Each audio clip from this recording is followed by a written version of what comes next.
Opak Ruoth Nyikwara Mogi, Eid Mubarak ne wuonewa gi minewa gi wetewa gi nyiminewa duto te ma jo-Islam wageno ahinya. Wantiere ka gi Wilson Ochuka jaka Buoch Kobita e chenro mar Rang'ich Welo. Kawuono chenro mar buch jopiny kawo yweyo matin nikech yweyo mon godo mar Eid.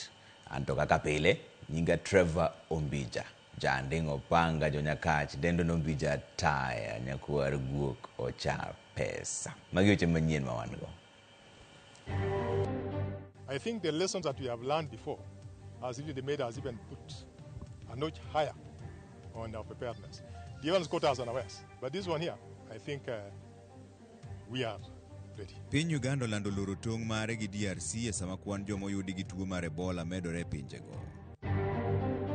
Wasaidia wale ambao hawana, tuwasupport, tuwainue, tuwashike mkono wale ambao ni wanyonge ili tuweze kutembea nao katika maisha na wao wae na sura za furaha. Kwa hiyo leo ni siku ya kukumbatia wale ambao wasojieza. Jodin Islam piny ngima kawuono bago nyasi mar Eid al-Adha kama gigole kwayo mar kedo gi siasa mar athua. The team diagnosed a rare and life-threatening pregnancy at 28 weeks. Today, after dedicated care in our newborn unit, the baby has gained and gained the required weight for discharge. Moro bondo nigi mor tok nyuolo nyathine mane odongo oko marufuku mar nyodo tok kony mar lakteche mar kar thieth ma Bondo level 4.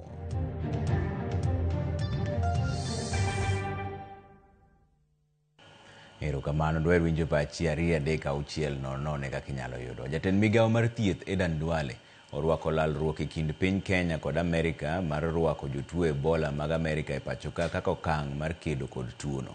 Magi timore e kinde ma piny libamba ma Uganda to koro loro tong' mare kod piny mar DRC tok yango jotuo Ebola 7. To kaka Simpros Okinda leronwa, Kemri osingo mar konyo Kenya kedo kod gayo landruok mar tuono. Jatend migawo mar thieth Aden Duale olose wi luoro ma jo-Kenya osebedo godo tok lipode moko lero ewi maling'ling ni piny Amerka chano bedo kod kar tengo jotuo Ebola ma jo-Amerka e pachoka. E oboke ne ute fwambo, Duale olero ni lalruok dhi nyime e kind piny Kenya kod Amerka ewi yore mag gayo kendo kedo kod landruok mar tuo Ebola ma sani noro jopiny Democratic Republic of Congo.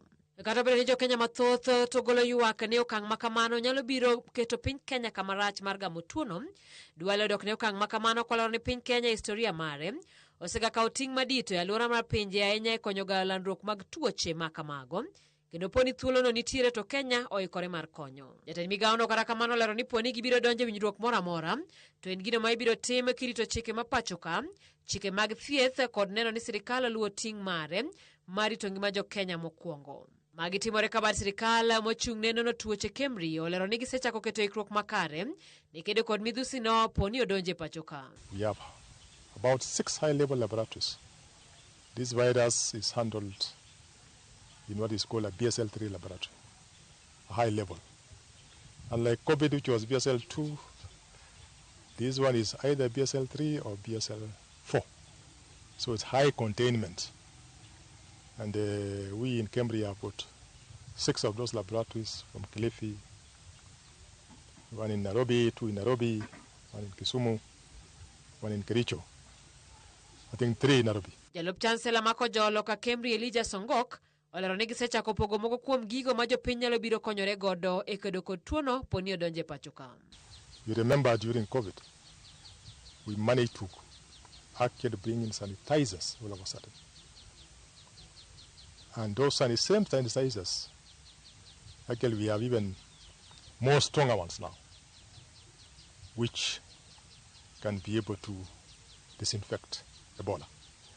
So we are ramping up the production of those disinfectants, the one we use for COVID, and right now this other one, so that we could be able to eventually give out the country in the event of such. Songo kata kamano nyiso luore wi rem mar ute minyalo tenge jotuo.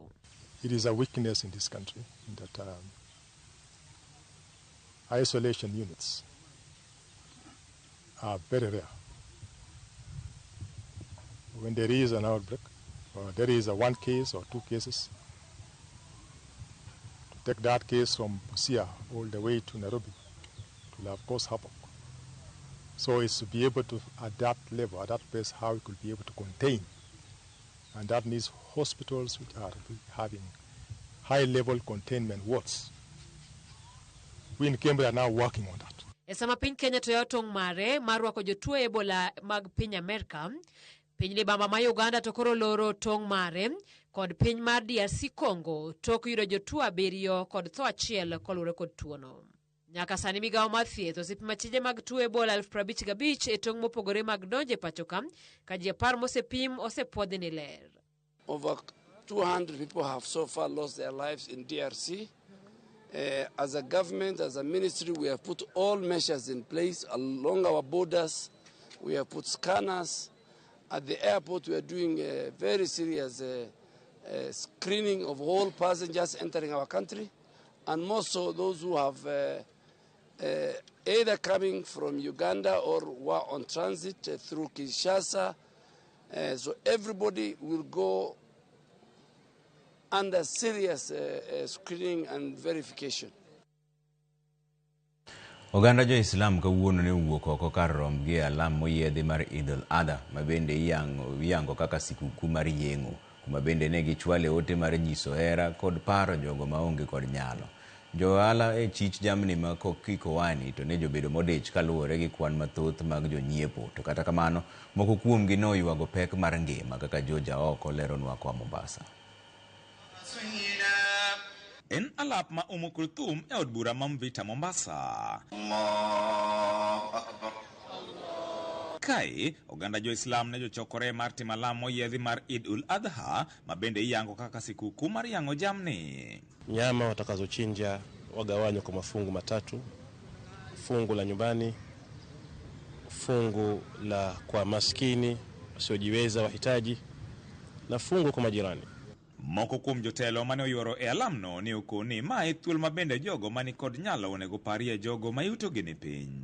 It is our call kwa nchi nzima kwamba tuwe wepesi wa kusacrifice kibinafsi kwa niaba ya mwingine, kwa niaba ya jirani yako, kwa niaba ya ndugu yako, kwa niaba ya rafiki yako, kwa niaba ya Mkenya mwenzako. Tuache ubinafsi, tuweza kutoa kwa ajili ya Mwenyezi Mungu, kuwasaidia wale ambao hawana, tuwasupport, tuwainue, tuwashike mkono wale ambao ni wanyonge, ili tuweze kutembea nao katika maisha na wao wae na sura za furaha. Kwa hiyo leo ni siku ya kukumbatia wale ambao wasiojiweza.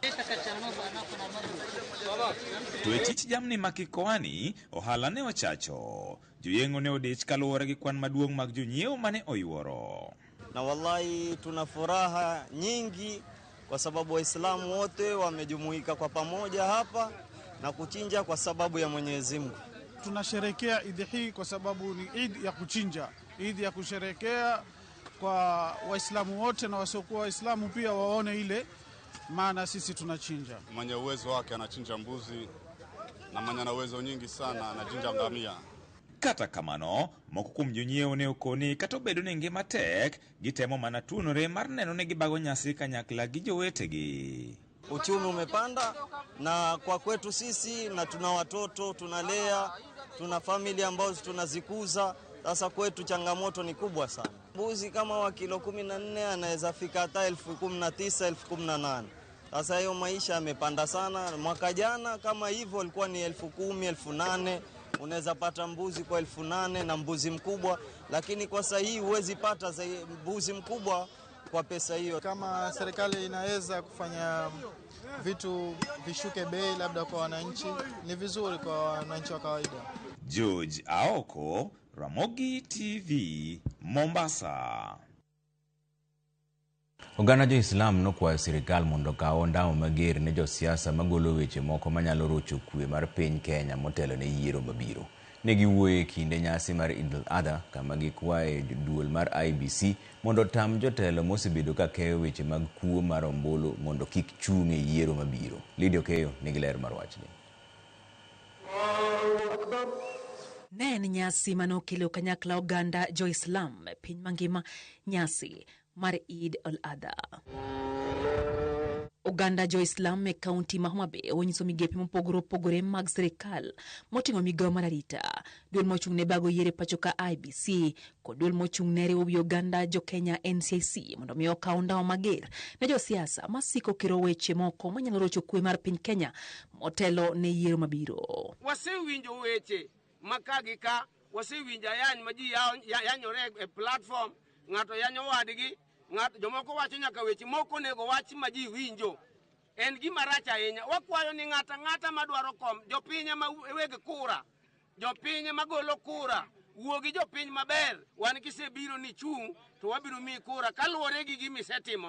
Onge gima biro golowa ni Omeru nikech idhi e siasa, koro kethi go Meru nikech en kama chielo. Magi gin magi mabedo dakika matin ka giserumo pod mana joka ng'at achiel. Wakwayo leaders tema ne piny ka mondo olam oket kwe mondo mi lwenje matimore sani gi orum kabisa nikech ka ok kwe wande ok walemo ka. E kaunti ma Migori ikwayo kwe kod dewruok e kind Jo-Kenya ahinya te duond bura mar ODM ka giwacho ni jogo matemo pogo duond bura mar ODM ong'ere makare kendo nyaka koro jokanyo mag ODM bed kodgi ma otang'. Tunatoa mito kwa Dr. Oburu wasikilize wale watu ambao wamefungua nje na baadhi yao ni waanzilishi chama zisambaratiki. Sio makosa kuunga mkono Mheshimiwa Rais William Ruto. E kaunti ma Isiolo, oganda Jo-Islam mose josiasa moko mosebedo kagolo paro moko mag kwalo mbulu e yiero mabiro ka koro giwacho ni gin weche mobam ma owinjo bed ni kwero e okang' mamalo. Bende gikwayo mondo tam chung jogo ma osebedo kake wechego motendre kod kuo mar mbulu. Kuna wale walisema ya kwamba kura isipokamilika watajaza. IBC budget yake ni 67 billion. What is the essence of that budget?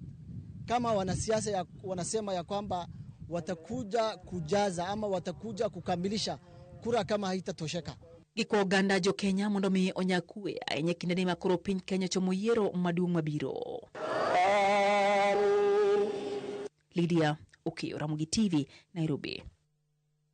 Ogai mar ODM Dr. Oburu Oginga olero ni en jachung' mar ODM e laro kom mar tend piny ponono ODM oyiere ni gidhi golo jachung' e kom tend piny Kenya e yiero mabiro. Oburu kata kamano ogajo kwan e siasa ma Siaya kendo koni gisani to pod osiro kombe mar Senate ka ODM pok ong'ado wachno. Walter Nyambaga nigi ler mar wachno. Ka oloso kod nyakalondo mar Ramogi FM e pare mawuore Nairobi, Ogai mar ODM Dr. Oburu Oginga ogajo kwano mag chung' yiero mabiro kendo lero ni kata odoko ni odhi chung' e kom mar Senate ma Siaya. Kamano, oikore mar piem kod jatend piny William Ruto e kod jochung' mamoko ponono duond bura mar ODM owale kaka jachung' e kom tend piny ni mar en jal ma katiba mar ODM opuodho. Oburu koni en kod thoche teko to kod mbi mar tayo piny Kenya. Kapok ODM ong'ado bura kata gidhi chungo presidential candidate kata ok gidhi chungo, to kanyalo chako wacho ne an adhi chung presidential candidate to party pok ong'ado, party pod yalo wachno. To wach mar wacho ni abiro dhi defend seat mara tanyalo kata weyo kasekawo. Emomiyo onge wach moro maduong' ahinya e iye mopogore kaka ncha wachno. En ni ko ODM ok ochungo candidate mar presidential to adhi ok defend seat mara. To ka wachungo presidential candidate to an e presidential candidate. Buru koni ok onyal leda kod wach mar totam kapok gibedo kod twak e winjruok kod duond bura mar UDA e kata bed ni twak makare wi kaka idhi ndus lemo mag piny owacho okoni jok mawero totam nigi ratiro mar timo mano. To en owuon dhoge pek ni mar wachno nyalo hinyo pek mar twak e kindgi kod UDA. Wan kaka party wan chopo do kwa wach totam. Wan wacho ni totam wabiro chako wacho ka wasewinjore gi jo UDA.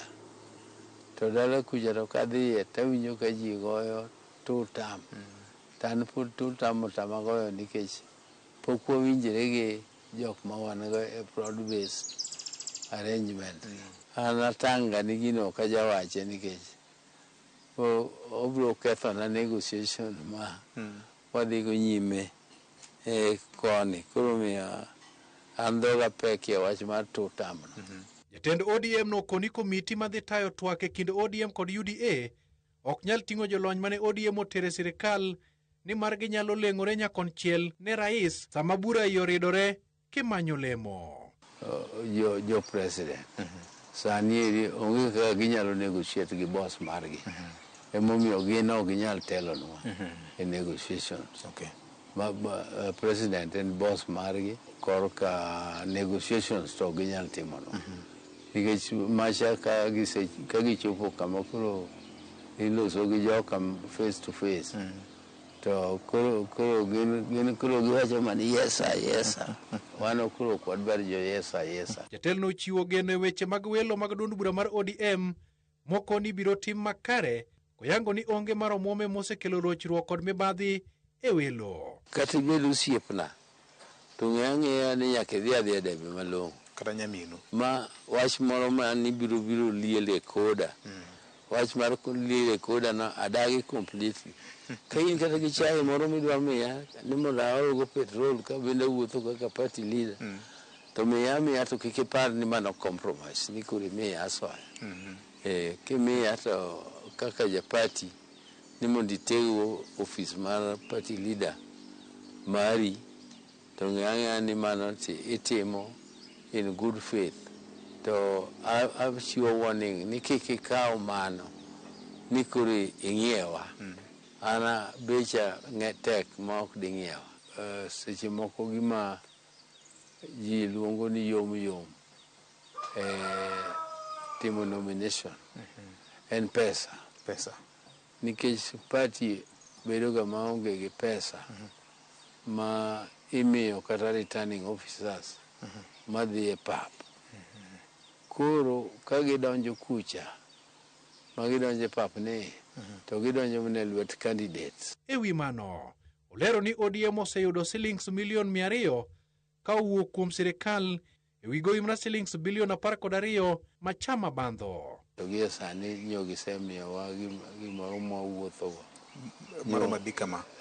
Maro madikama. Maro about 200M. 200M ema gisemiyowa. Ema nyogi miyowa. Masani wan go e ginene. E agulu.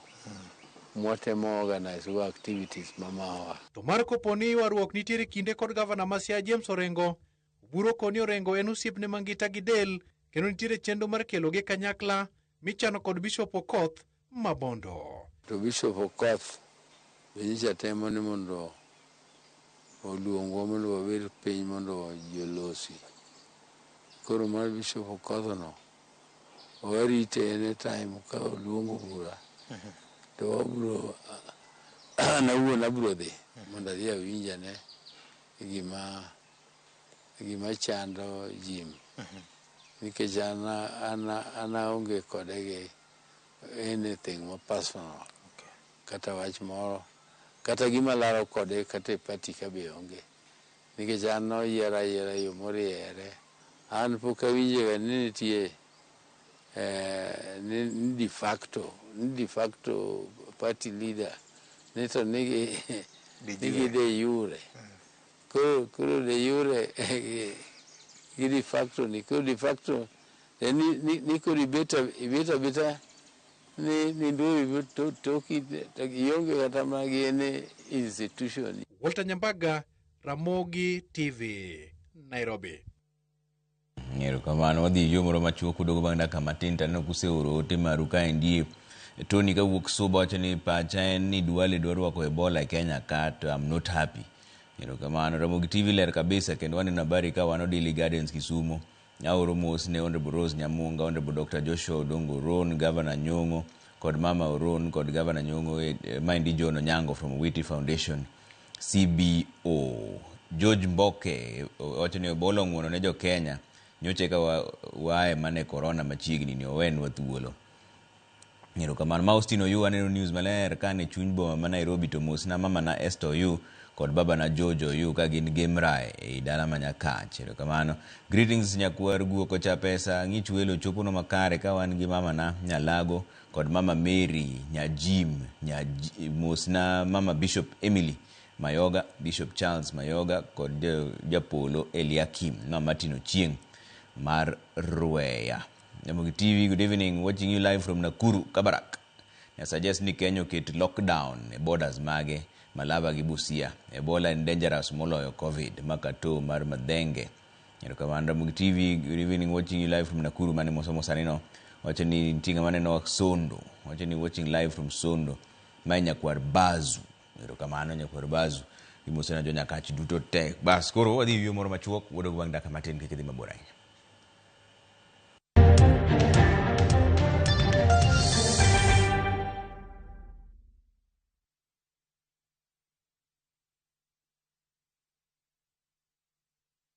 E higa achiel mosekalo, ji mokalo 3,000 osebiro e ofiswa ma Nairobi ka gintiere gang'owa gi problems, gi needs mopogore opogore motudore gi ngima margi mar paro.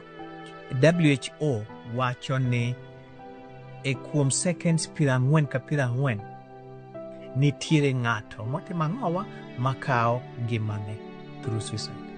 Sama ng'ato nitie gi malaria mowinjo ni chali atiere wiya moro bara, to ji ong'eyo nodhi e osiptal.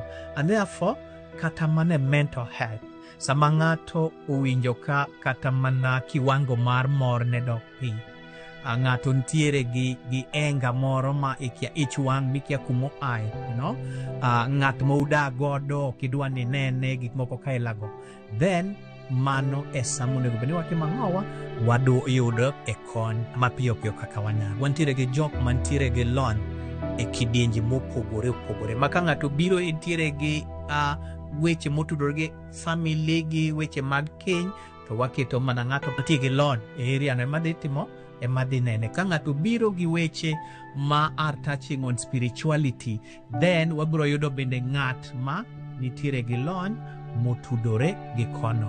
Ka en gima nyalo dwaro mondo wane client, mondo wanene kotudore bende ng'at achiel, ineno kata gi psychiatrist.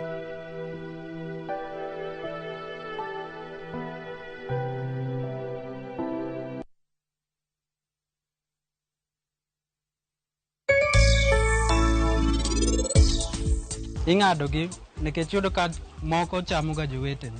Koro ko ng'ad dhogi ni konyo gi prevent gimiluongo ni cannibalism. Then mar ariyo, i prevent gimiluongo ni egg pecking. Yudo ka jomoko kosenyuolo tong' to gichamo tong' gini.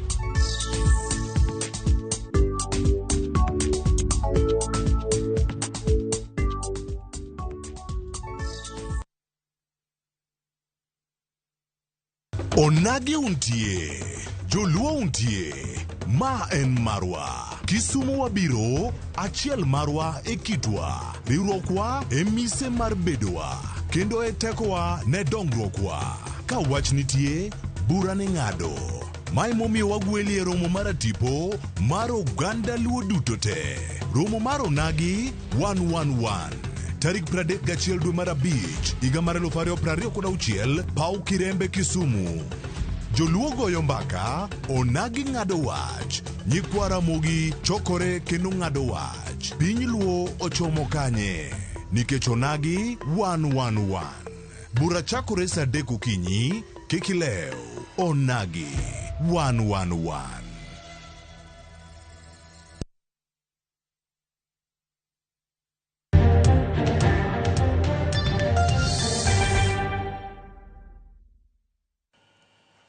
Kamano kutera Mugi TV kani jopuonjre manitiere sekta mar somo mar nyithindo manigi ng'ol kata special needs education yangore ni pod ni kod midhiero mathiro yore gi mag somo, mana kaka ripota marwa Millicent Adhiambo leronwa.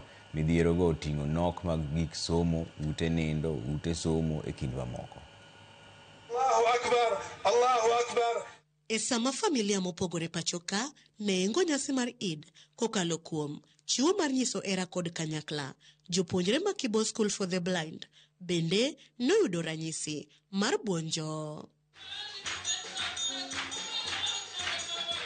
Buonjo no ne okel kod mich mane giyudo mag wuoch kod chiemo mopogore kaka yor dhialo gi nyasi mar Eid kod bero lwasi margi mar somo kokalo kuom mabul mar magawa mar Sarova mong'ere kaka Sarova Cares Program. It's more than a school. It's so full of love, this place. So we came with a lot of food items, and auspiciously it seems to be on the day of Eid. which I believe is a very good blessing for all of us here today as well. And I hope that we will work more with you. Definitely we're going to get the girls to have a proper place to sleep. Jatend skul no, Caroline Templar, yengo ni kony makamano kaka wuoch dhi konyo jopuonjre ahinya to diere makoth chwe mang'eny e yor wuoth kaluwore gi pek ma gisebedo godo e yor wuoth e alwora mar skul kinde koth. We are so blessed as a school being Eid holiday because in a school in a law to this type of law ok ber ahinya chuodho ka koth ochwe to chuodho ng'eny. Koro nyithindo gi nikech ok ginen giwuotho to giwuotho e pi. Koro miyo Sarova kokelo ne giwuoch to waduoko erokamano nikech mano en a gap filled. Bende olero ni kaka skul manigi jopuonjre ma ok nen kabisa kod mago maneno mamirimiri ngimagi mapile pod midhiero mopogore okwako. To nikech skul ni gik ma nyithindo gi tiyogo nengo gi tek in terms of braille papers, tractor papers and slate and stylus, braille machines and so forth and so on. Watimo penj to sasa mwatimo penj wadwaro gimoro ka siling 100,000 mondo watim penj giko tam. To mano ok yot kata ne sirikal. Omiyo iyudo ni wanyalo timo penj achiel kende, assessment achiel kende e tam. Nikech pesa no bende ok wanyal. Pesa matin ma sirikal miyowa ema nyithindo chamo, wachulo go jotich. Koro miyo pesa mimiyowa ok nyal romo. Gik moko duto mwadwa ni watim. Ewi mano Caroline omedo tielo ni kaka skul mane oger chon e 1963 gikwayo mondo kony mar neno ni ogere rang'iny mowinjore kod lwasi ma jopuonjre ma ok nen owinjore osome. Magi skunde monego bed ni skunde ma bet gi kabros kamora mora ma nyathi wuothe. Dormitories watindo to kendo giti gin machon. Akwayo mana ni anybody manyalo biro manyalo konyowa mondo gernwa buildings manyien. Kibedo kama ber in gi peace of mind, in gi kwe dhod chunyi samich somo bi somo maber. Jonyuol ma bende pod pando nyithindgi manigi ng'ol mora mora e udi bende koro ijiwo mondo tergi e skunde mondo nyithindgi oyud tiegruok nimar ng'ol ok en ohinga. Parents wa bende ng'eny gi ok oseyangore maler mar konyo nyithindgi nikech gineno ka gima nyithindogi onge gima nyalo konyogigo. Bende kata jatelo motelo nwa education special needs en totally blind to kendo timo maber.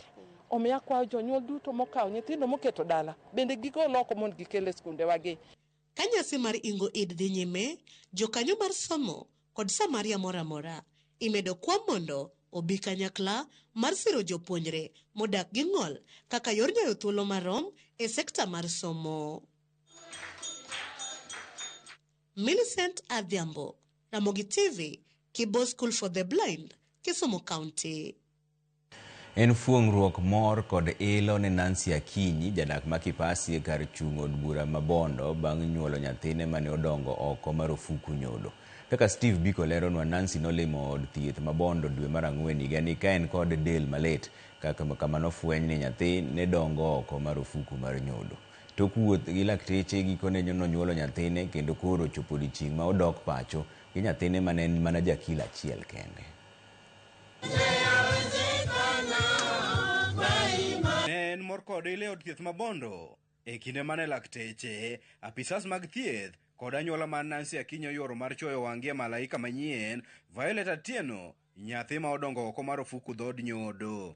We are gathered here not merely to witness a discharge from hospital, but to celebrate life, to celebrate resilience, teamwork and clinical excellence. Tarik 4 dwe mar Ang'wen higa ni, Nancy nolimo od thieth ma Bondo ka ne en kod del makeng' kendo bang' yudo pim nobedo kod bwok ni mar lakteche noyangone ni osebedo mayach kuom dweche 4. On 4th April 2026, this facility received a mother with abdominal pains. Through proper clinical assessment and timely examination, the team diagnosed a rare and life-threatening pregnancy at 28 weeks. Nilikuwa nasikia tumbo kama imeniuma, nikatoka nyumbani, nikakuja hapa Bondo. Nikaenda huko juu, wakanikatuma huko. Daktari akanifanyia operation, akatoa mtoto. Mimi sikujua niko na mtoto. Nimelala 2 days kama sijui niko na mtoto. Watu Keril na wameniacha, Nancy, mtoto wako akuku. Sasa huyu sister huyu mwenye amekaa huko ndiye aliambia amepatia mtoto jina Violet Atieno. Ang'e to lakteche notayo chenro mar konyo Nancy magikone to nonyuolo nyathi man kod kilo achiel kende. Mae nochune mar medo bedo od thieth kod nyathine ma koro nogole madok pacho gi kilo 1.7. The team acted promptly, followed by required emergency protocols, and successfully conducted surgery that resulted in delivery of a live baby weighing 1,000 grams. Today, after dedicated care in our newborn unit, the baby has gained the required weight for discharge. This is a remarkable milestone. Nonro yango ni mana achiel kuom mine gana 10 mayach e piny mangima ema yudo kod kit ich madongo oko mar ofuku dhod nyodo. Ei kwanno, mana tamalo 10 mar nyithindogo ema kuo. Ane oloso sach nyasi mar weyo Nancy kod nyathine mondo dog pacho. Apisa maduong' e migawo mar thieth e kaunti mar Siaya, Laktar Omondi Owino, nopuoyo lakteche mabondo kuom okang' mar konyo Nancy kod nyathine nimar mae en kit nyuol madwaro lony mamalo. You have made Bondo proud, you have made Siaya proud. You have demonstrated what is possible when skill, preparedness, teamwork and compassion come together. So in Siaya County, when it comes to maternal, nationally, we are at 355 per 100,000 live births, and in Siaya County, we are at 59 per 100,000 live births. So we are committed to seeing into it that no mother dies out of pregnancy, because pregnancy is a normal physiological process. Kindeno, moko kuom jochiw thieth e kaunti ma Siaya nokwayo mine mayach mondo her limo ute thieth e yor klinik kaka yo mar konyo e duoko chien thoe mabiro e kinde ma mine yach ka gisingo mar medo limo Nancy kata bang' dok pacho mane ni nyathine odongo makare. As we discharge the mother and baby today, we will keep following them up in our postnatal clinics. The baby will be followed up in our mother-child health clinic. And in case of anything, we are always here and ready to support the baby, the mother, and the family at large. Because if this woman, Nancy, did not go for the antenatal clinic, we couldn't have been in a position to save that life. So we are glad that the baby, the mother, the entire family is being discharged home with a live baby. She was taken care of in the newborn care unit, and she's very much okay. So let us continue working together to support the entire community. Every woman, every newborn, everywhere matters for us in Siaya County. Steve Biko, Ramogi TV, Siaya.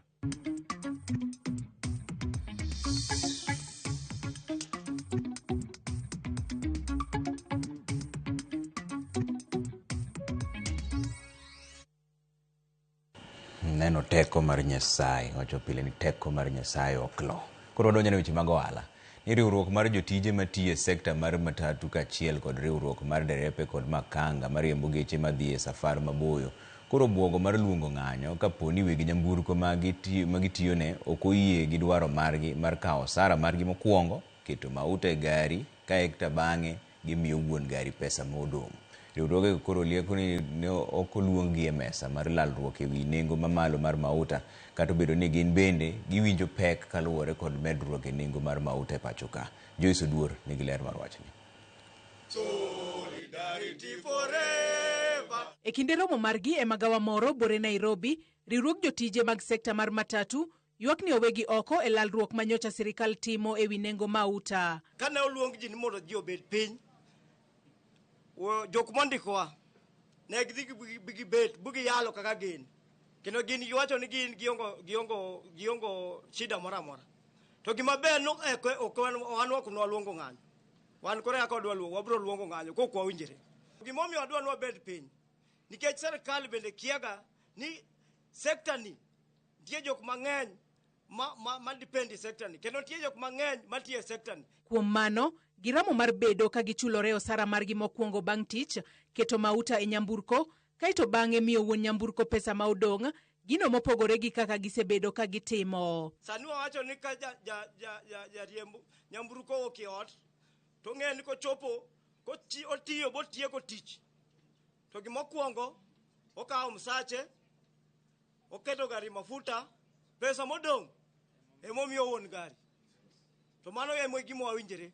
Jotijego ma oriwo derepe gi kondakta osingo siro jowetegi madibed ni nyalo geti gi joma ondikogi e tich. Solidarity Rally call marwa en ni kimaka achiel ka achiel ohinyre to ihinyo jogo te. Koro an wabro chung dereva moro amora koriembi tich to wacho ni ka en sako makamoriembo dereva achiel kata dereva ariyo tich to wabro wacho ni derepe te kigiti. Dwaro margi en ni winj duondgi kendo kaw pachgi ewi weche mamulo sekta no. We are not here to fight the government. We just want possible solutions to the fuel crisis that is affecting the industry. Most women working in the industry are single mothers. People are playing the vital role of father figures in their houses. So, kindly, the government work on the fuel crisis. Joyce Oduora, Ramogi TV, Nairobi. Johand alode, olembe, rech kod ring'o e chiro ma ODM e boma ma Narok medo ywak ewi nengo malo mar mwandugo. Gino ma giwacho ni otimore mana bang' sirikal medo nengo mauta e pacho kaendi. Giwacho ni gisani mwandugi kethore e chiro kaluwore ni jong'iewo onge kod nyalo mar ng'iewo mwandugo kaluwore ni pek mar ngima kod nengo mar mwandugo masani koro idho malo. Avocado pia tulikuwa tunapata na 20, sasa hii ni 40 mpaka 60. Sasa inakuta hata pengine ni vitu ambaye ni delegate, ni vitu ambaye zinaweza haribika, so zikiharibika watu tunaenda hasara sana. Bei ya samaki sasa hii imeenda juu huko, sababu wanasema sasa, unajua hata kwa bahari wakitoa wanatumia petroli, wanatumia mafuta, na sasa hii bei imepanda. Vile tulikuwa tunanunua wakati ya Disemba, sasa kilo vilikuwa nanunua kilo na 450, sasa imefika almost 500, wengine wanauza different. So hata ukikuja naye unaona saa zingine hata ukichoma uwekee customer wanaangalia tu samaki. Usamani nilikuwa naleta 3 times per week, lakini sasa naleta once kwa wiki mbili naleta once. Sasa hiyo gunia yenye inachukua kilo 60 sasa hii inachukuliwa na 6,000. Biashara iko chini kabisa.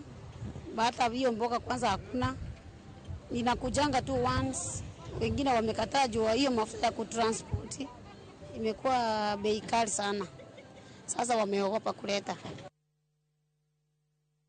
Kambi mochung' ne keyo pi e kaunti ma Homa Bay, Homawasco, ogolo siem ne jopiny e gwenge mopogore e kaunti no ewi tim mar ketho kod kwalo gige pi marocho chenro mar chwalo pi e gweng'no. Maendi timore sama chenro mar pi ma ong'ere kaka H-Young Water Project manie ward ma Kanyaluo kod Central Karachuonyo kar chung' od bura ma Karachuonyo okwamo bang' jonjore moko ketho kendo kwalo gigo mane itiyo godo e loso dag pigno.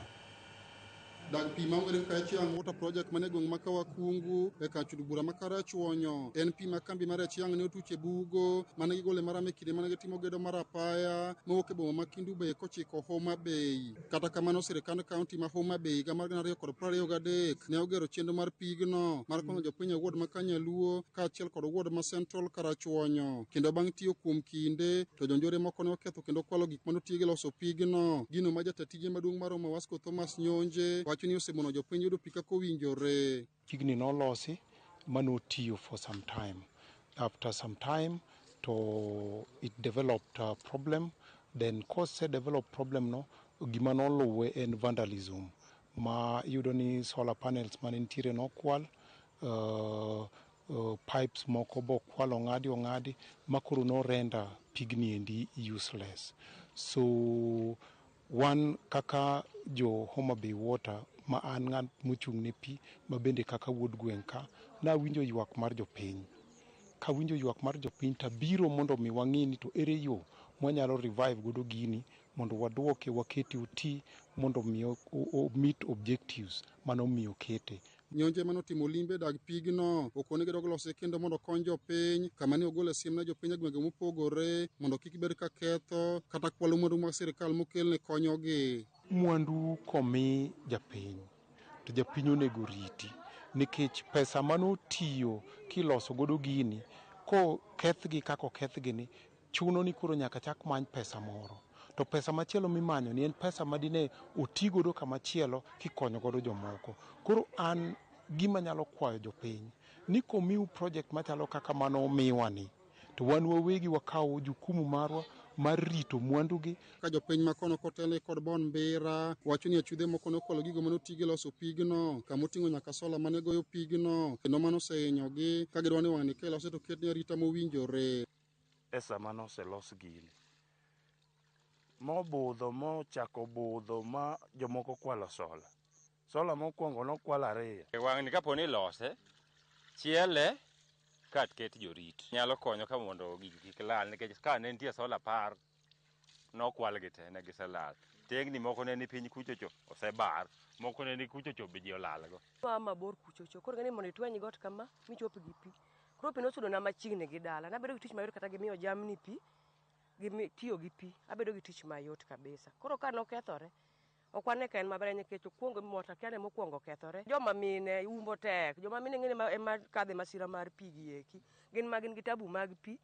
Ka pi onge ng'eni ng'ama miye ma dichuo penjo pi. Ali Abich, Ramogi TV, Homa Bay. Tend kaunti ma Migori kokalo kuom migawo mar pur, pith, jamni kod reyo chiwo dhok maromo 40 ne jopith maromo 40 e kaunti ma Migori. Ma en mar konyo gi e jiwo nweng'o maggi. Chenro mar chiwo dhok ne jopur mondo koro med nweng'o margi en achiel kuom chenro ma Tend kaunti ma Migori koro osebiro katimo kuom kinde. Jopur osebiro ka yudo dhok mag chak kaachiel kod mago mok mago mag chak.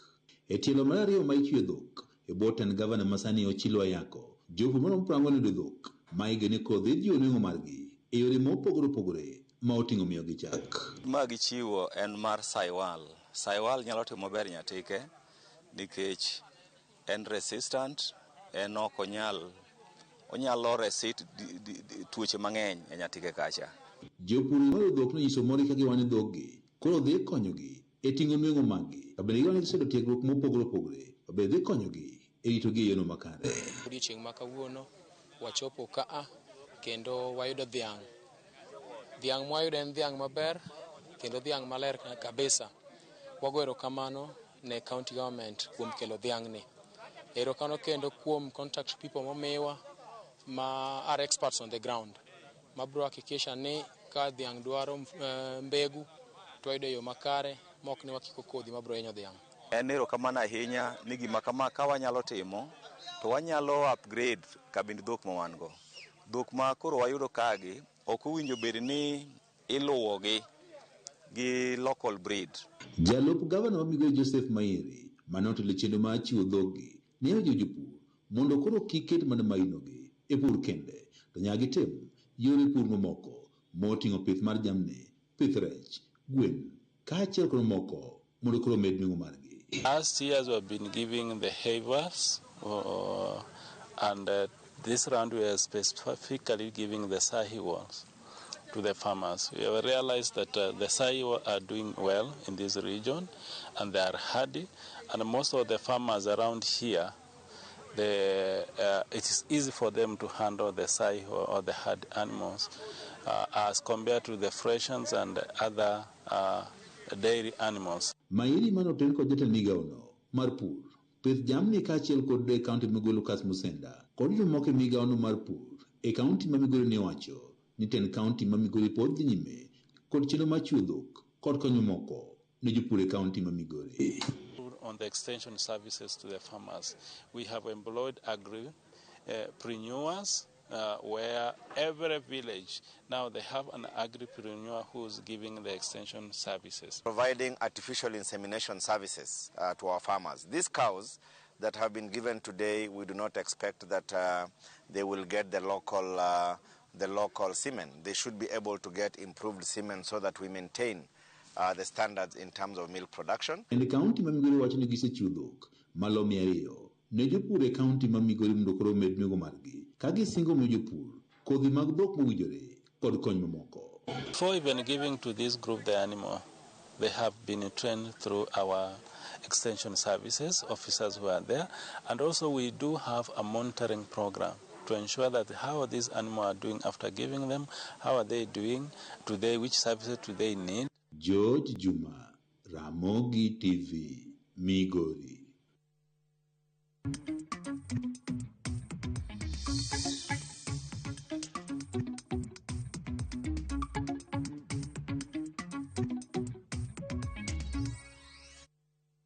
Bas wadhi yo moro machuok aneno ka ote mar Ruto osedonjo ka Trevor Iriyo nade Ramogi TV ler Dr. Buro Ginga oromo kod bedo ker Musna Jayala Township Ward te mano Kevin Omondi wuod Nyalego aneno machielo bende ka wacho ka ni Ramogi TV Dr. Buro Ginga wuoyo maber kaka ng'at maduong' kendo mariek ayie gi daktari ma MOJ jaka ugagi erokamano achiel machielo bende nitie ka Ramogi ma endi Gideon Ochuka wuod Kabondo Trevor Imorano News kan manadala kawuono kendo aneno kan kod del malet yot kae mos na jo boda boda mawuok Kabondo duto te ma Jakom Gideon Ochuka wuod Kabondo mos ahinya Jakom Gideon agino ni dhi chango mapiyo. Abdalla mar Katito wacho ni akwayo ne oganda jo Islam te kwe makende.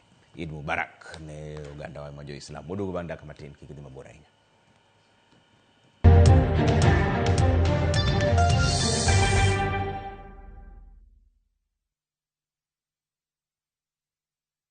You know how sometimes you just need to switch off for a bit, step away from everything and clear your head. Spend 2 nights in the Masai Mara from 40,000 Kenyan shillings per person sharing with View Travel. In a Land Cruiser, just you, your people and your guide. During the day, you are out on game drives, seeing wildlife up close, the open plains, the whole landscape. Then you head back to the lodge. Rest, switch off and just enjoy the quiet. This is the season to actually experience it. Visit View Travel and let's plan your low season travel. Call 0703 254 254. View Travel. Dream, explore, discover.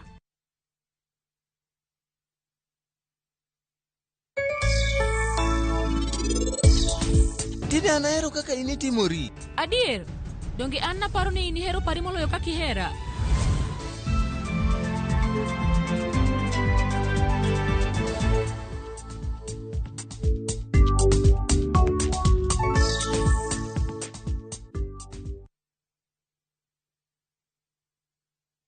Arsenali, Arsenali, mabingwa.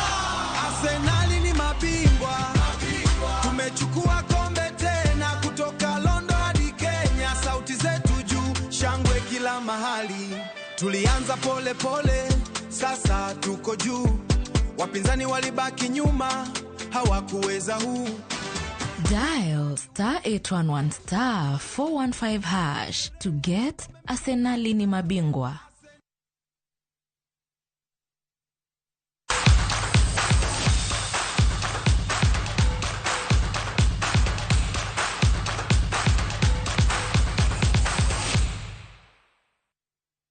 Kocha mar Harambee Starlets Beldin Odemba olando kweth jotugo 24 mabiro dhi e piem mar pinje 4 mochan gi FIFA e piny mar Zambia. Thoth jotugo moluongi gin mago manogocho e alap tuke manyayo e tuke mag FIFA Series. Emily Moranga kod Vivian Shionzo oluongi kende e timno donjo e kambi tich abich mar jumane ka gibiro dhi Zambia tarik 3 dwe manyien. Gibiro go tugo margi mokwongo e kindgi kod Zimbabwe tarik 6 dwe manyien. Eka tugo mar ariyo dhi bedo e kindgi kod weg pacho e Zambia tarik 9 dwe manyien. Tugo no gidhi tiyo godo kaka ikruok ne tuke mag WAFCON mar jok mamine ma higani.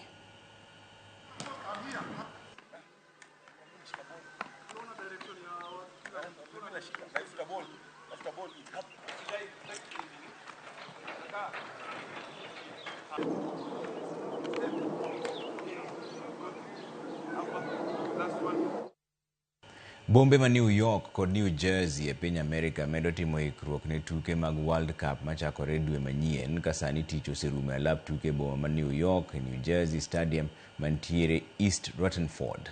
Alap tuke ma bende ong'ere kaka MetLife. Alap tuke ma MetLife no idhi bagi tuke 8 magin kachiel gi tugo mar final mar World Cup ma higani. Tugo go chakore ayanga dwe manyien tarik 11 nyaka tarik 19 dwe mar 7 higa mwantiere ni. E boma ma New York bende ikruok nitiere peyo mamoko 5 miloso ne johera mag adhula ma gibiro nene adhula nono maonge chudo e alwora ma Manhattan, Brooklyn, Queens, Bronx kod States Island.